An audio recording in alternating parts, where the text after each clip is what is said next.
All right, what's up? Today we're going to be going over the basics of TinkerCAD. We're going to do like everything from the beginning, assuming fresh start, haven't tried TinkerCAD yet, and we'll go through the basics to like maybe a few advanced things, but we'll have some fun with it. So let's just go over. Once you've signed in, you'll be here and you'll have your projects here. If you haven't made any, then you won't have any. But if you've made some, then you'll have some here, and you can click on Tinker This to mess around with them. But that's not what we're going to do today. Today we're going to start with creating a brand new one because maybe you don't have an account yet. So we're going to make a new one. Right here, we're going to click on create and then 3D design. And then it's going to bring us to this lovely screen right here. This screen is going to give us pretty much all of the basic tools that we're going to use. But the first thing we're going to talk about is just how to move the camera around. So let's try a few things here.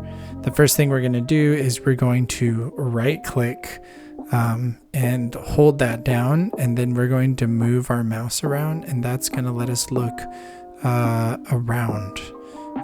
It's not going to let us move forward or backwards, but it's going to let us look around.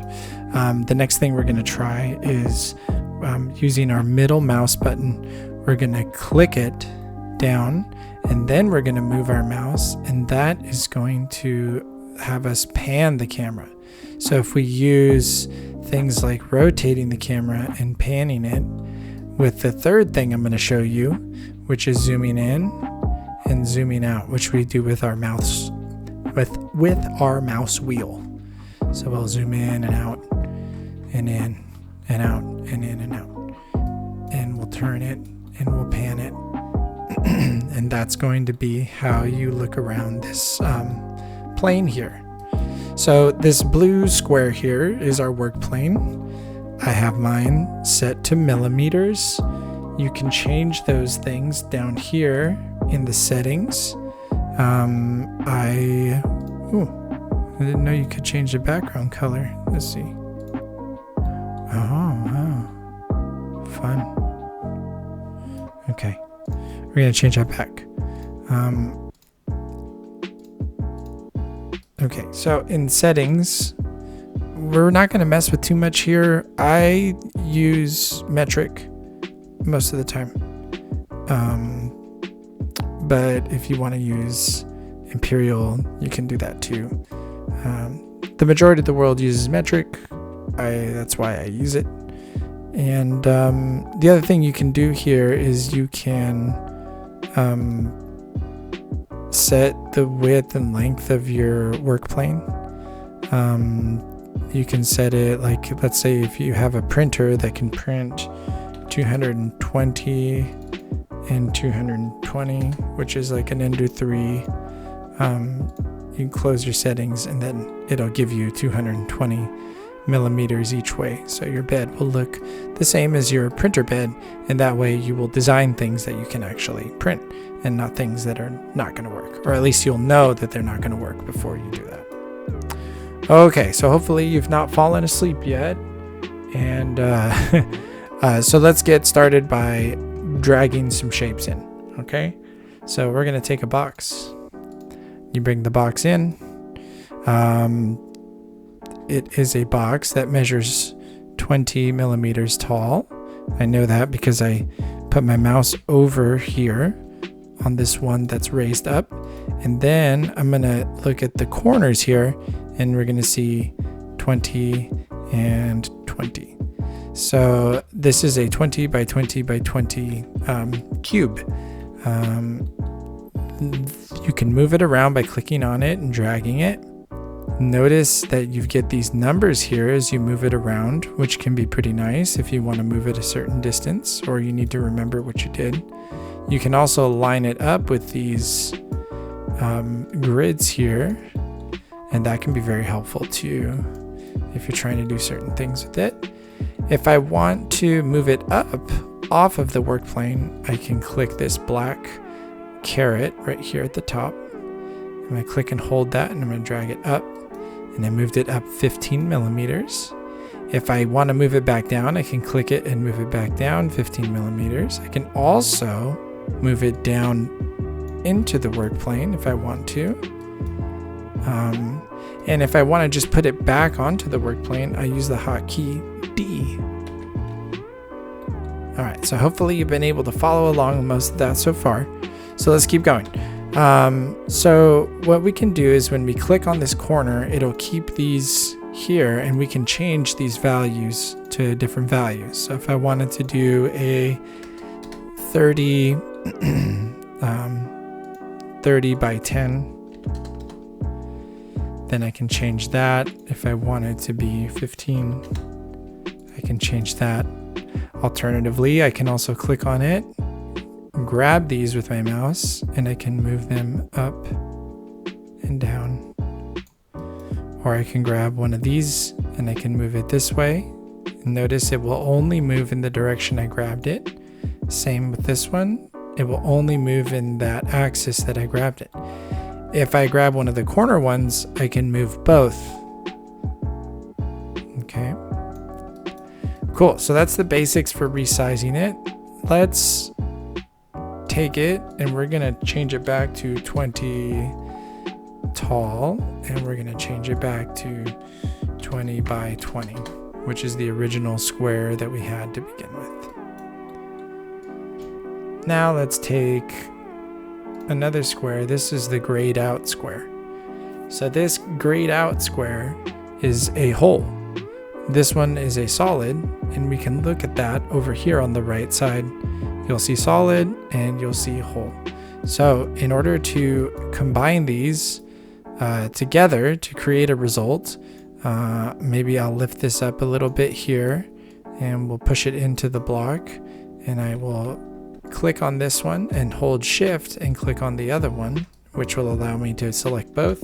And then I'm going to press Control and G, and that's going to subtract the cube from the other cube. Pretty simple, pretty easy. If I press Control Z, it will undo what I just did, which will allow me to reposition it if I want to put it somewhere else, or I decide that I don't like the cube. So let's get rid of the cube here. We're going to press backspace to get rid of it after we selected it. And let's take this cylinder here. And I think what we're going to do is I'm going to make this smaller, but I'm going to make it smaller proportionally. So what I'm going to do is click here, hold shift, and then click and hold this to make it shorter. But notice it's also getting thinner as we go. And we're going to just go until it says 12. And then I'm going to raise it up. And then I'd like to put this over here, but I want it to be perfectly in the middle. So what I'm going to do is I'm going to click my left mouse button, and I'm going to hold it down, and I'm going to drag where I get this lasso here, and I'm going to select both. I know that both are selected because if I look over here to the right, it says shapes, and then it says the number 2. So that's how I know that I have both shapes. Then I'm going to press L on my keyboard, and I'm going to use this alignment tool to align these two shapes with each other. So I'm going to go right here in the center on this side, and then I'm going to go on this side and I'm going to align it there as well. Now this is right in the center of this.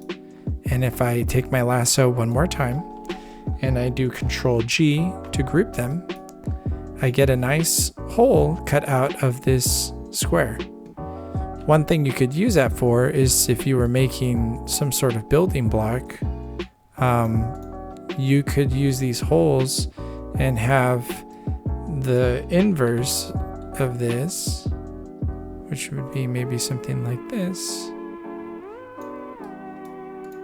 And what I could do, double click this to edit it, change that, make it a little shorter, And if I hit T here, I can look through and you can make something that connects together that would let you, you know, maybe add a little bit of glue, and then you would be able to connect them together like that. Okay, so I'm going to get rid of that top one. And then this is another hotkey, is T. Allows you to see the transparent or solid. That's different than making it a hole, which we can change over here. All right, so this is going to be the end of the first video. There's plenty in here for you to work on. Feel free to pause it. This should probably take you about maybe 20 minutes, 30 minutes. I go through things quickly, but that's the beauty of the video, is you can pause it and take your time and work on the concept that's happening. Once you get through this, you should have most of the basics of how to use TinkerCAD, and we can start to talk about some more complex stuff or practical things, and we'll do that in the form of creating a simple object. All right, man. Hopefully you enjoyed the video and you're having an awesome day. I'll talk to you next time.